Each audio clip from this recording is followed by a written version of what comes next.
उद्धव ठाकरे मुख्यमंत्री पदावरती नकोत, मला कोणताही मोह नाही, मला कोणताही मोह नाही.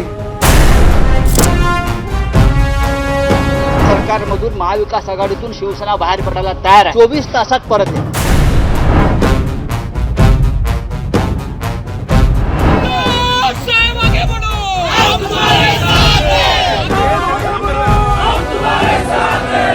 कंधे पर बंदूक रखकर जो बीजेपी गोली खेल रही थी एकनाथ शिंदे के माध्यम से, बीजेपी क्यों सामने नहीं आ रही है?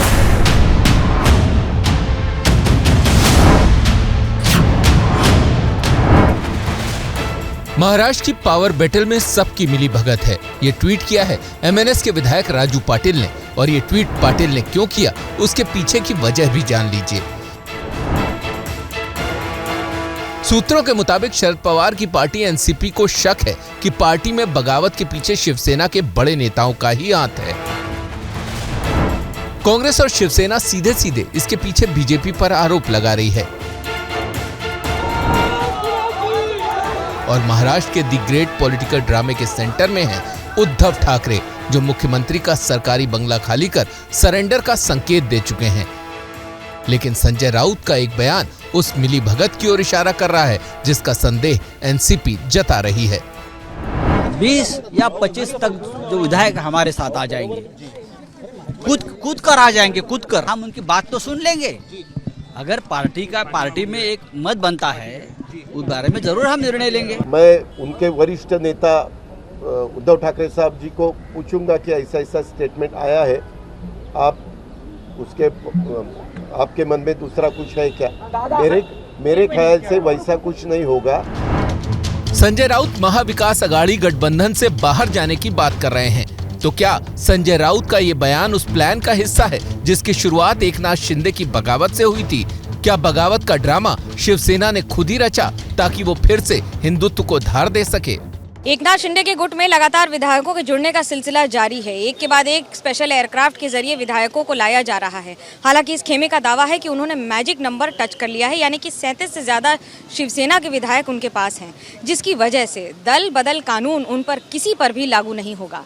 हालांकि ये सिलसिला जो शुरू हुआ है, अगले 24 घंटे तक भी बढ़कर संख्या 40 से बढ़ जाने की पूरी संभावना है. अब सवाल यह है कि अगर शिंदे के पास नंबर हैं, तो वो किसकी हरी झंडी का इंतजार कर रहे हैं? दूसरा सवाल ये कि शिंदे के साथ सूरत 34 विधायक गए थे, जिसमें 2 वापस मुंबई लौट चुके हैं. लेकिन बगावत सामने आने के बाद शिवसेना के कुछ विधायक कैसे मुंबई छोड़कर गुवाहाटी पहुंचे? सवाल ये है कि उद्धव ठाकरे हाथ पर हाथ धरे अपने विधायकों को गुवाहाटी जाते क्यों देख रहे हैं? कितने लोग हैं आप लोग गुवाहाटी में? 42 है. रणनीति जो है अभी जो शिंदे साहब बोलेंगे वैसे चलेंगे. शिवसेना का हमारे 35 विधायक है और 7 विधायक अब ये है इंडिपेंडेंट, और अभी 3 विधायक अभी आ रहे हैं शिवसेना के. हाँ, 45 का 46 होएगा, लेकिन कम नहीं होएगा. शिवसेना के बदलते रुख और संजय राउत के बयान से एनसीपी और कांग्रेस भी असमंजस में दिख रहे हैं. जिस रास्ते पर वो जाना चाहते हैं, तो वो हमारे नेता पवार साहब के साथ बातचीत करें. उनको जो है कोई जो है रोक नहीं सकता है.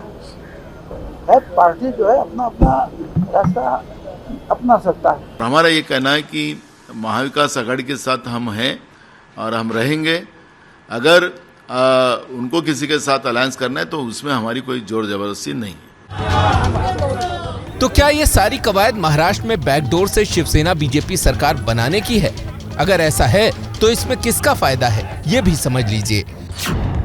बीजेपी शिवसेना की सरकार बनती है तो शिवसेना के नेताओं पर ईडी का फंदा ढीला पड़ सकता है. शिवसेना अपने कट्टर हिंदुत्व वाली विचारधारा पर लौट सकेगी. आने वाले बीएमसी और महाराष्ट्र में म्युनिसिपल चुनाव में शिवसेना फिर पुराने तेवर से उतर सकेगी. बीजेपी इस पूरे खेल में अब तक पर्दे के पीछे है. अब बस सवाल एक ही बचा है कि क्या एकनाथ शिंदे उद्धव ठाकरे का मोहरा है या फिर इस पॉलिटिकल ड्रामे का कोई और चैप्टर अभी बाकी है. गुवाहाटी से मनोज्ञा लोईवाल और मुंबई से अंकित गुप्ता के साथ जितेंद्र दीक्षित की रिपोर्ट.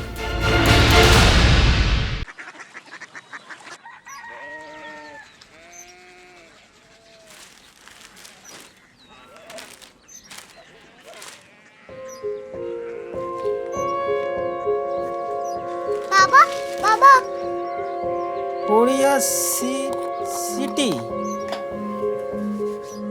जानिए ना।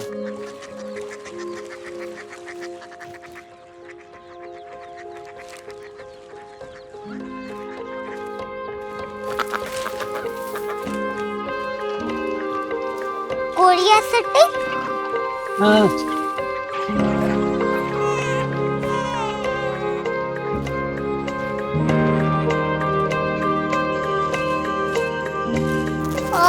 कोरिया सिटी कहाँ पे है? शहर अंग्रेजी लगे हैं।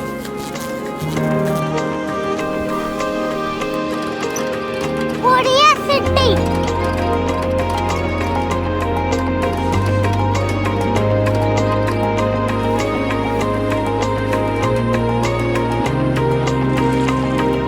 वो बहुत दूर है।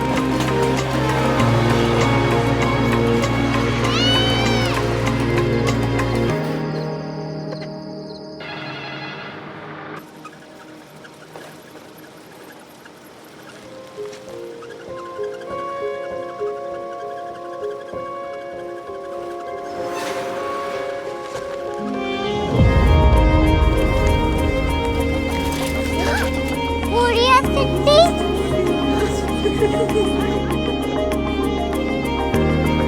दुनिया कुछ लोग बड़े होते हैं। कोरिया सिटी कहाँ है? प्रोफेसर साहब को पता होगा। हो, ये छोटा वाला ग्लोब लगता है और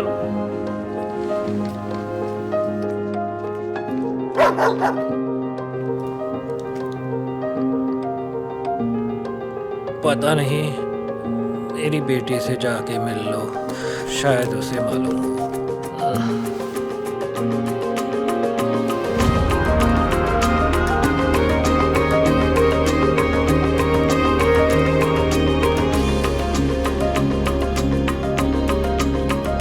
हाय,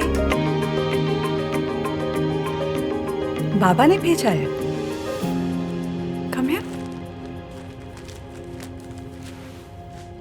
कोरिया सिटी। कोरिया सिटी नहीं, क्यूरियोसिटी। वो क्या? That's what brought you here? जो तुम्हें यहाँ तक ले आया। क्यूरियोसिटी।